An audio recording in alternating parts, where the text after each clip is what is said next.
Hello there, fans of Spree Duo channel. Taffaway here. And Victory. And today we're talking about Ben 10 versus Goku and Superman. So, one we're looking forward to. We've been looking forward to a lot lately. You could say that, yes. This video has been done in response to Kuro The Artist asking for people to weigh in on who would win the fight, along with the overall strength of Ben 10. So, both of us really love Ben 10 as a whole. So, since we saw this as an option, we really wanted to do something like this.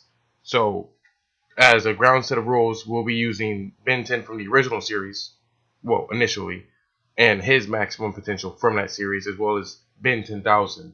But since Ben 10,000 we haven't seen everything he can do, we're just going to use the aliens that he's shown us and the knowledge we were told about him. Because we're only using one version of Ben, it's only fair that we only use one version of Goku and Superman. We decided to use Goku from the Dragon Ball Super manga and Superman from the current DC Rebirth comics. And for those of you who are like, but the anime Super is finished, so we had more grounds for Goku there. Yeah, the reason why we're not using it is because his power in the manga is more consistent and understandable than it is in the anime, which fluctuates greatly. Because Ultra Instinct has yet to appear in the Dragon Ball Super manga, we will not be including it for this fight, unless Ultra Instinct happens to appear in the manga during some point in the future of this video series. But until then, we will only be discussing Goku as it currently stands. So, first things first, we'll go over Ben's aliens and their abilities, as well as the Omnitrix and how that functions and its states. Then of course, after that, Ben 10,000s. Then we'll finish off with Goku and Superman's ability.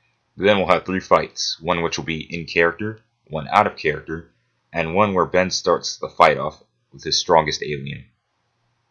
And, those 3 fights are to make it, because there's multiple different scenarios, the fight changes in later series, or in this one, depending on which scenario it is, so we've made those 3 to make it more fair. So hopefully by the end of this video, you'll understand who would win, and based off original Ben 10 versus Goku or Superman. That being said, I'd like to ask Victory to go over Ben 10's story and then his abilities, if he doesn't mind.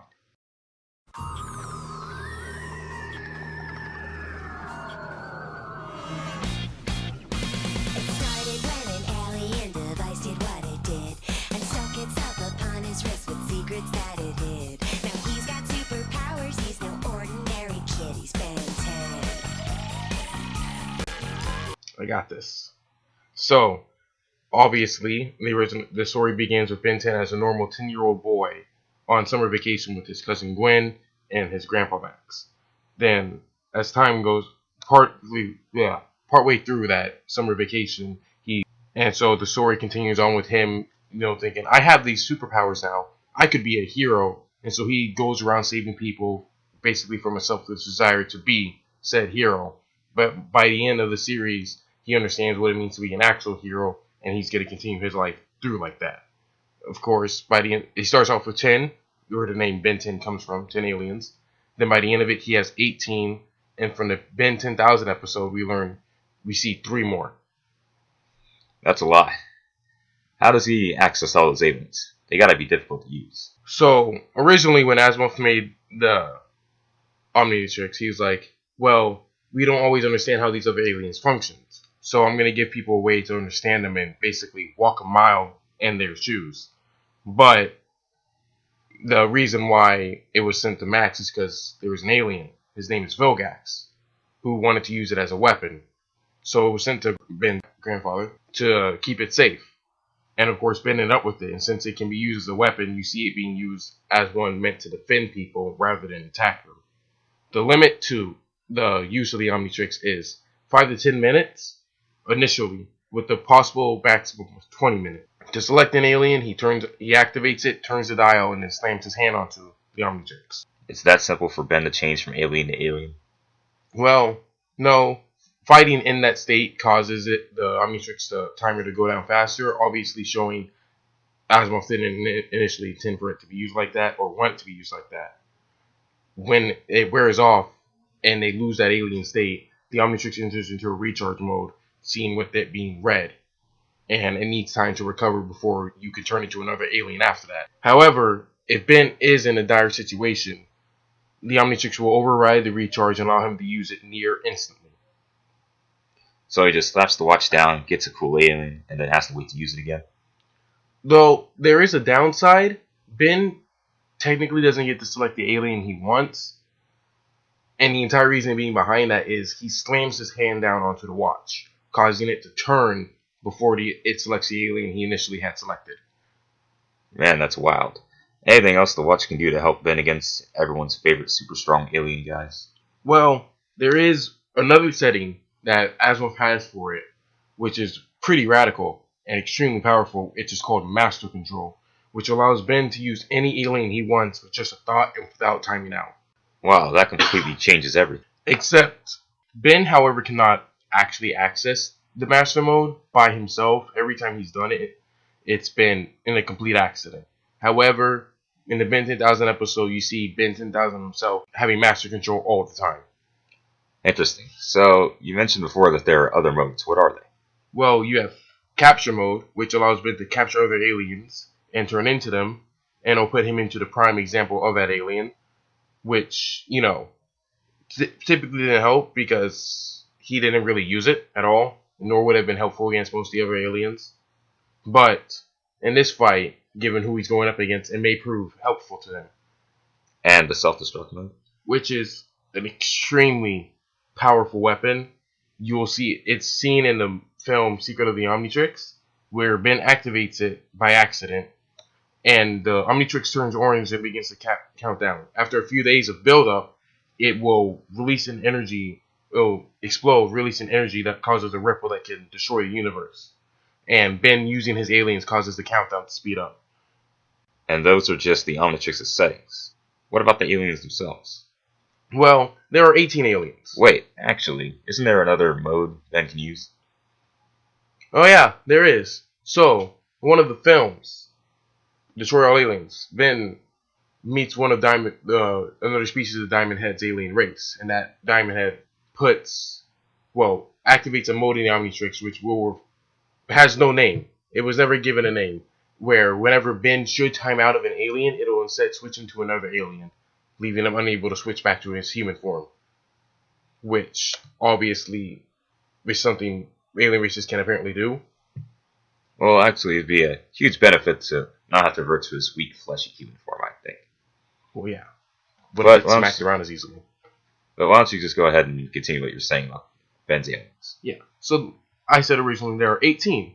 And I'll go over them from weakest to strongest, so that way it's easier to understand. I think to make it fun, you should say it kind of fast, and maybe try to save us some time. Okay. Give me a second. Alright, so, I'll do this.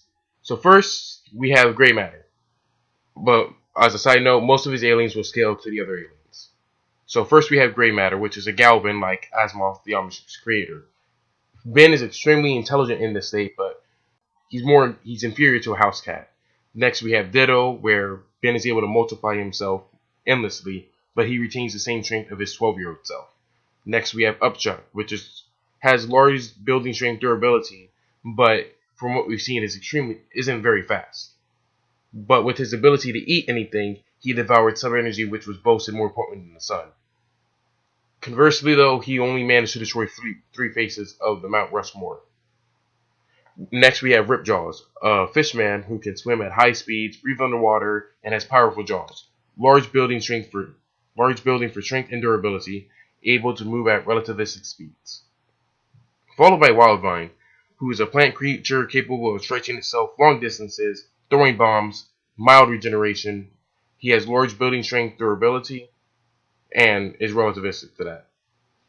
Wild Mutt is large building and strength, durability, and is relativistic to those. He has enhanced senses due to the fact he lacks vision, and he has some powerful claws. Upgrade is large building strength, has extreme durability, and is relativistic to his strength. And he can fire optic blasts and control technology, and as his name states, he can also upgrade them. Eye Guy, Jesus Christ, this thing fucking creeped me out as a kid.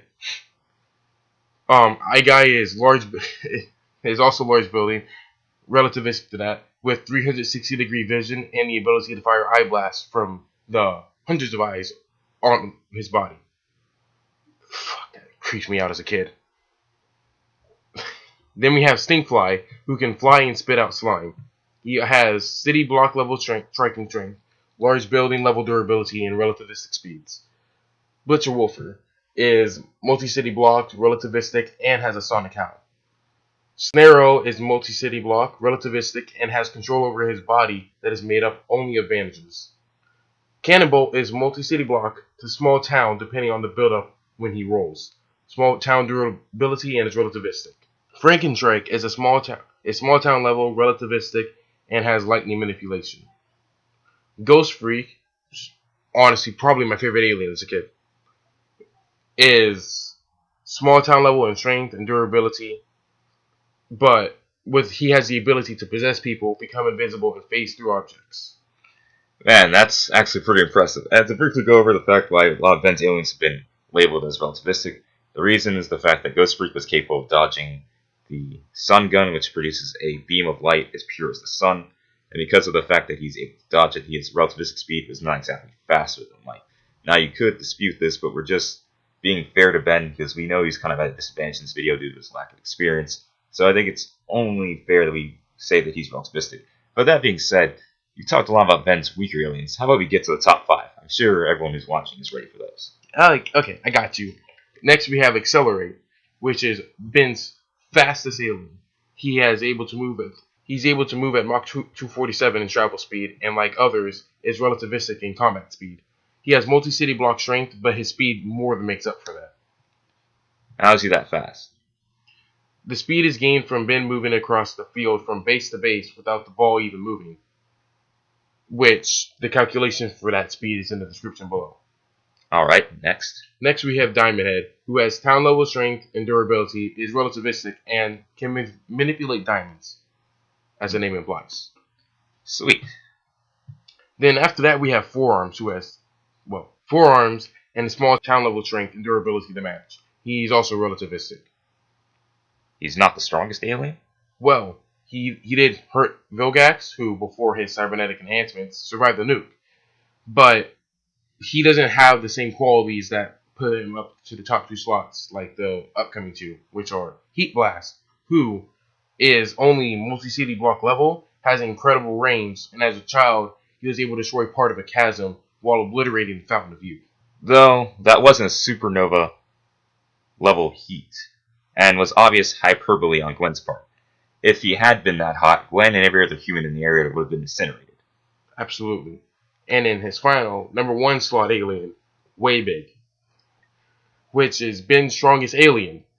He was able to casually destroy robots, which Diamond Head himself had trouble destroying, which puts him way above town level. Though he was still harmed by Vilgax, so he's obviously lacking in terms of durability, but his speed, he was still able to react to Vilgax, which puts him at a relativistic speed. That was incredible. Alright, to add Ben to 1000, he has the aliens Spitter, Artiguana, and Buzzshot. They don't have very many feats because they only appear in one episode, but Spitter obviously spits as the name implies, a sort of slime similar to Stinkfly. Artiguana has control over ice, so pyrokinesis, he was able to freeze water, trapping Vilgax. And there's the Buzzshock, which is that alien thing, if you remember the one episode, and it's basically living electricity. Though these aliens, I doubt, would be much stronger than Way Big. And I think it's proven that they aren't in the episode Ken 10, where Ben uses Way Big to defeat Kevin 11,000. Alright, now that that's settled with, it's time for you to go over Goku and Superman. Alright, I'll start with Goku. Goku is a Saiyajin born on the planet Vegeta and sent to Earth in order to evade the wrath of the tyrant Frieza. He was raised by a human named Gohan, who taught him the values he holds today, including a fondness for martial arts. He was trained by Master Roshi and Kami to become a very talented fighter, eventually defeating the Red Ribbon Army single-handedly, and eventually defeating Piccolo Daimao and Piccolo Jr., saving the Earth. When his brother Raditz came to Earth, his Saiyajin heritage was revealed, and he gave his life to stop him, only to return to fight the Prince of the Race, and following him to Namek, where he defeated and fought Frieza, unlocking the Super Saiyajin transformation. After he mastered it, he fought Cell and died, saving the Earth. He was brought back 7 years later by Majin Buu, having learned Super Saiyan 3. Oh, he was brought back 7 years later to fight Majin Buu, not fight Majin Buu. And he has learned Super Saiyan 3 and Super Saiyan 2 by that point. And that's where the story ends. Nope. You can only wish. Years later, he is confronted by the Hakaishin Beerus, who challenges him. Goku becomes a Super Saiyan God in order to match him, though he falls short. Through training with Whis, he unlocks the next form, Super Saiyan Blue, and perfects it when fighting God Aizamatsu. Currently, he seeks a new power, Ultra Instinct. Give me a definition of his strength. Please follow the manga, as we stated earlier. I want consistency. You got it. So we'll go from the Buu arc. Goku, by that point in the series, is planet level in his base form, capable of faster than light travel, sense Namek. He has techniques to heighten his power with the Super Kamehameha, which is 2.25 times stronger than he is himself at any given point, and the Kaioken, which raises his power by 20 at its peak. In addition to the Kaioken, he is also capable of using the Gekidama. Both of them are techniques taught to him by Kaio. The Gekidama draws Genki from the surrounding area, the plants, the animals, and even the sun itself, if Goku so chooses. This technique can be heightened to be far more powerful than himself, but it all depends on how much energy he's able to pull from his surroundings. But even the Gekidama pales in comparison to Goku's most powerful technique, debuted in the Dragon Ball Super manga, which is the Hakai. Based off the move invented by the Hakaishins of the same name, Goku as a Super Saiyan Blue fires all of his Super Saiyan Blue energy out into his hand, creating an intense blast that disintegrates his opponents.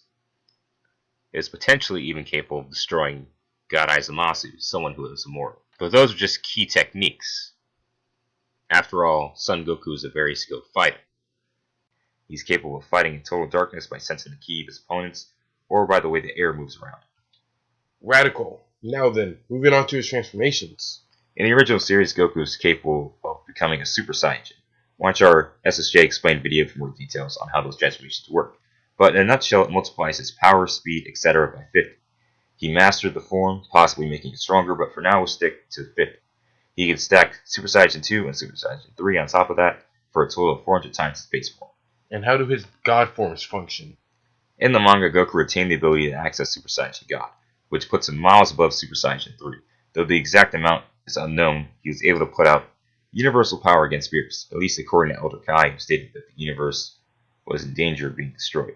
In Super Saiyan Blue, his power is greater than that by at least times 10, scaling from the Universe 6 arc, and his blue form is able to put up a fight against God Aizamatsu, who is stronger than Goku Black. He scales to Vegeta, who Beerus said was strong enough to be a God of Destruction candidate. Scaling him to Beerus and Champa, he should be massively faster than light. So he should have Galaxy to Universal to possibly multi-universal strength, durability, and obviously ki output. And how strong would his current base be? Well, we saw in the Universe 6 arc that Krillin had trouble keeping up with Goku's fight with Frost. Though he stopped training, if we assume Krillin's eyesight is just as good as it was in the Cell arc, when he was able to barely keep up with Goku in Cell, Goku's base form should at minimum be Cell level. And considering in the manga he was stronger than Shin, that's not far off. Okay, sweet. Now then, how about Superman? Superman is interesting. Like Goku, he is sent from a dying world to escape its destruction. We all know the story.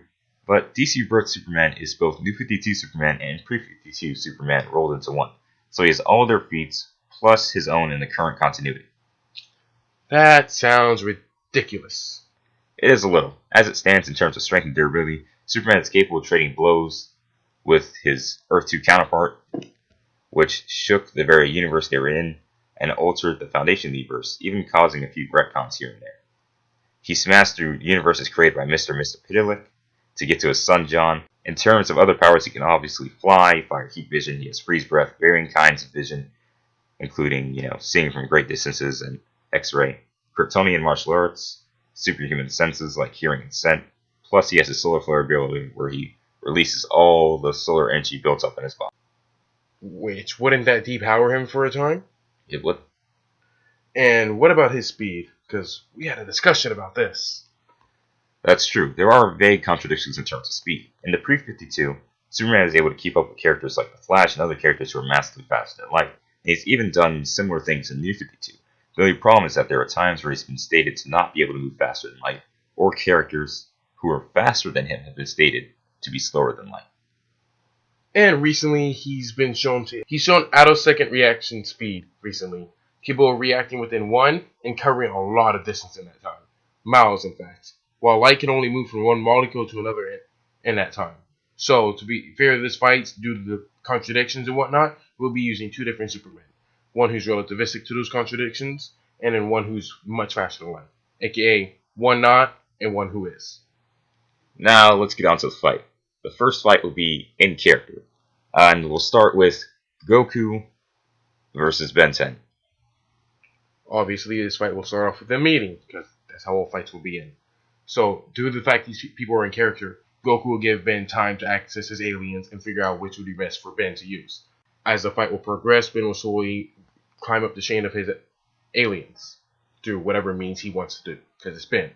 Obviously, partway through this fight, he will decide to use Way Big, noticing that Goku isn't being phased by anything.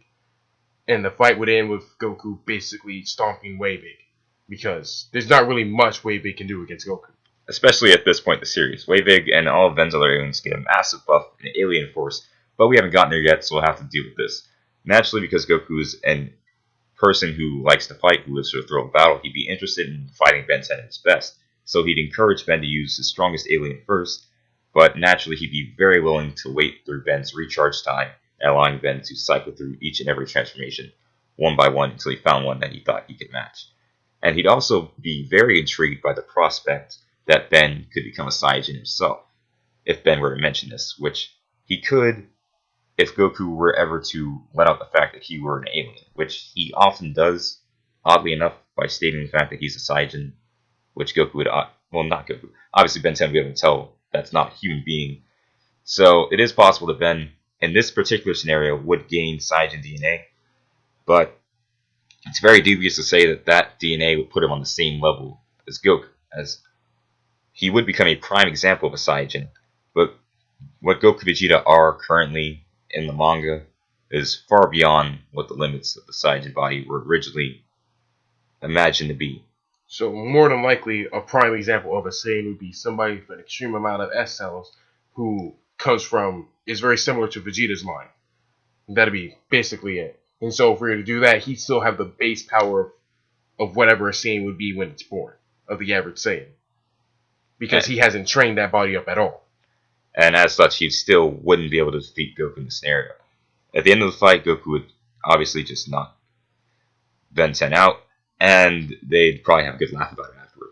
Now, moving on to Superman. Before we do that, there is one alien that Ben has that could potentially change this fight.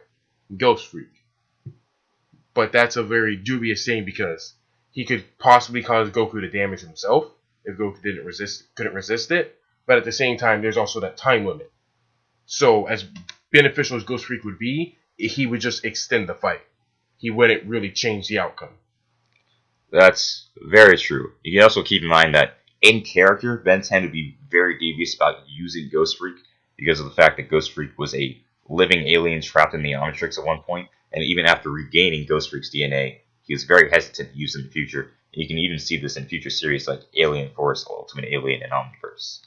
And we should also keep in mind that, as we've stated and shown, Goku has faster than light reaction speed, while most of Ben's aliens in this series are only relativistic, so he'd have a hard time keeping up with Goku to begin with. So if at any point Goku thought he was in actual danger, he would just simply use his far superior speed to dance around. Potentially, you could say that he could reveal whatever's underneath whatever Ghost Freak's body actually is to scare Goku, but that's not going to change the outcome of the fight. Potentially, Goku could, if reacted in fear, we have multiple things that could happen. He kills Ben, he knocks him out, or he runs away, which would be the only one where Ben would win. But knowing Goku's tendency to fight and lust for battle, he probably wouldn't run away. Very true. Now moving on from Goku, we go to Superman. Now in character, Superman would be very hesitant about fighting a child to begin with, so we'd have to assume that in this scenario, Ben simply finds out who Superman is, knows that he's supposedly the strongest man on Earth, and would be interested in testing his power against a hero of his magnitude. Obviously, because it's Superman, and his first is Ben would be like, he's this strong. I should start off using my strongest alien. So he would cycle through Accelerate, Forearms, Diamond Head, and Way Big. Heat Blast too. And Heat Blast too. He would always use Accelerate to see if he could outspeed Superman, which he would not. He would definitely not outspeed the massively faster than Superman either. Then he would switch to Diamond Head just to test out Superman, seeing that Diamond Head would have no effect on him. Then use Forearms, who would also have no effect on Superman. Then he would switch to Heat Blast, who would also have no effect on Superman. Then he would switch to Way Big, it would also have no effect on Superman. It's a very consistent theme here. That Ben's just simply outmatched. And because Superman is such a sporting fellow, he'd obviously attempt to use his X-ray vision to understand the device that the Omnitrix is, after he'd seen Ben cycle through transformations once or twice, and then he realized that Ben is simply a kind-hearted boy, and would attempt to put Ben down as harmlessly as possible, assuming he would even want to knock Ben out to begin with, because again, this is Superman we're talking about. But if he saw that Ben was really determined to fight him, he would obviously have to display his superiority by KOing Ben. Now that's two losses for there's something else we can cover. Him stealing Superman's DNA. Which, if he were to do that, he'd become a Kryptonian, which you can say would put him on Superman's strength. For a time. For 5 minutes to 20 minutes. And there's also the fact he still has to absorb the solar radiation. The rays from the sun. Meaning that Superman would be like, he's a Kryptonian now. What if I just take him out of the sunlight? And then Ben would basically be depowered. And we also keep in mind that Ben would have to adjust to becoming a Kryptonian, because while the Omnitrix makes him a prime example of the race, Kryptonians, under the normal conditions, which is what the Omnitrix is supposed to put them under, would not be adjusted to being Superman levels of strength. They'd be used to being under red sunlight only.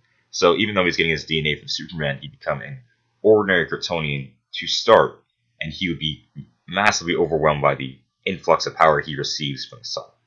That is also true. Now, there's something we haven't covered is self-destruct states in these fights.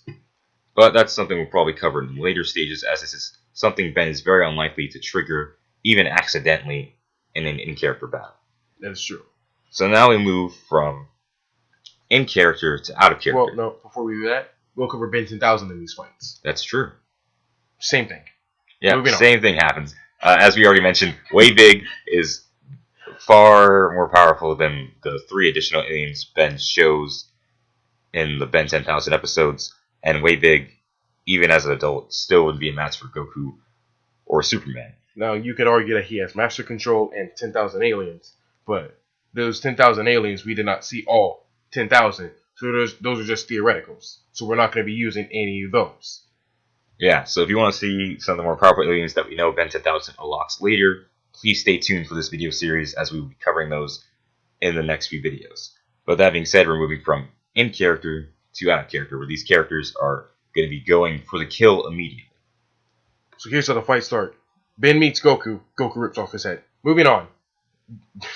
Ben meets Superman. Superman rips off his head. Ben 10,000 meets them. Superman and Goku will rip off his head. That's how this fight goes.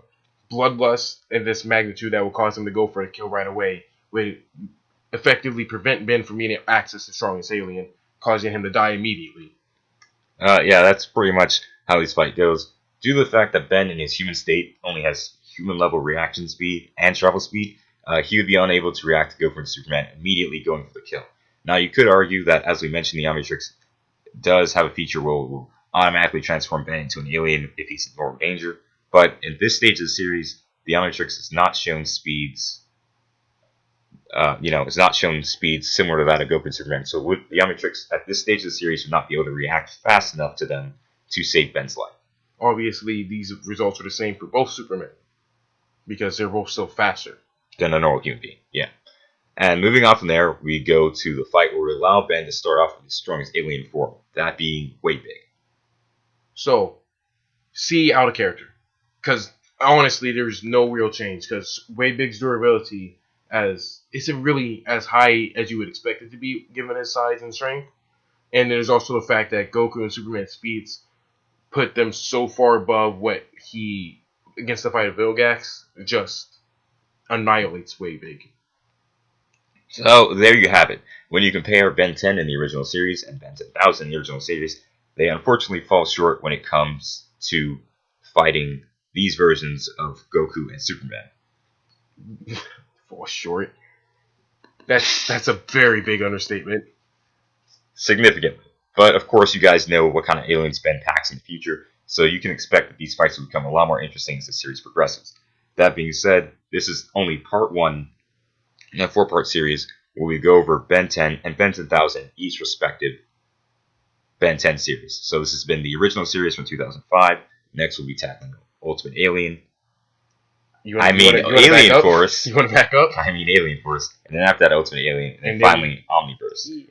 And I will do a special video which includes the quote-unquote non-canon versions of Ben, such as the Ben from the movie Race Against Time. Maybe for some of the video games if I bother looking at any of those. I think I have one of the Ben 10 games. And Ben 10 from the current reboot series. Oh, man. Though, if you want a spoiler for that video, they probably get destroyed too. There's not really much of a change unless we're going canonical series. That's true. So we hope you guys stay tuned for this video series and are eager to watch the next one. I know this video ended up being kind of long, but we want to be very fair to both characters and go over all of their powers and abilities, even though in certain scenarios they ended up not being very useful. Oh, well, something we didn't cover is self-destruct. Let's assume self-destruct mode did activate. What would that change? It would cause him to explode, but by then Superman and Goku could already defeat him. Goku could potentially survive the blast. Because, let's be real, there's no way for him to stop it. And more than likely, Ben in character would see this happening and freak out and be like, I gotta go find Asimov to stop this. So he would leave.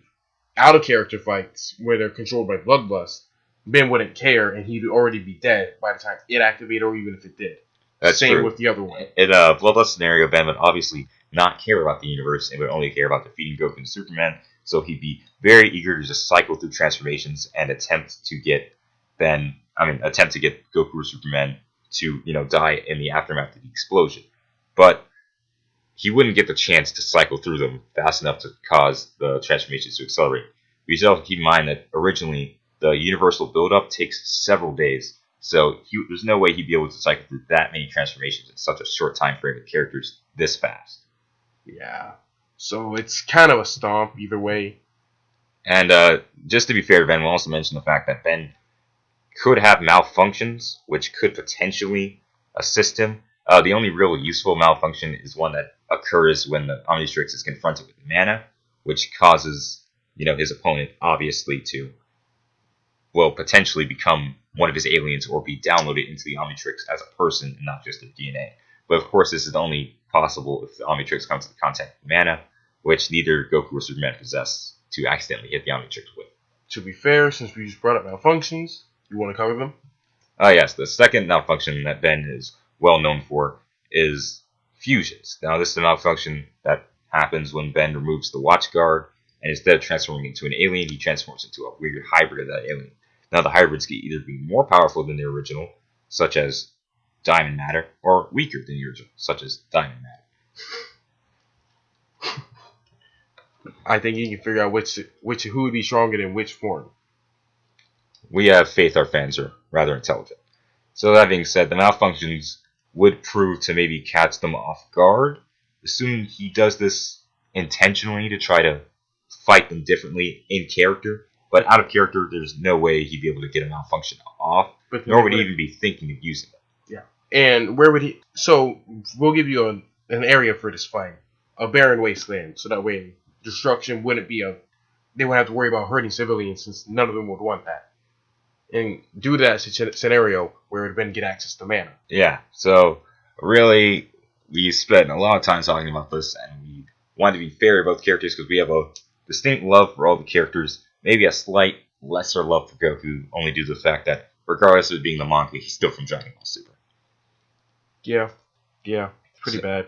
So yeah, we hope you guys have enjoyed the first intro into this video series, and we look forward to discussing Alien Force, Ultimate Alien, and Omniverse. And the non-canon versions of Ben 10, which I might even include the comics of that one. We'll see what happens. We hope you guys stay tuned. I have literally one of the Ben 10 games, and I don't know if I still have it. Well, we'll look into that. We'd also like to thank Kuro The Artist for the video idea, and we hope you guys will look forward to those videos. That being said, this has been Taffloy, the Spring Duo channel. And Victory, guys. What's up? Asking you to like, comment, favorite, share, and subscribe. Hey, you got it. This has been nice, and this is the Spring Duo channel. Signing out. Peace. Goodbye.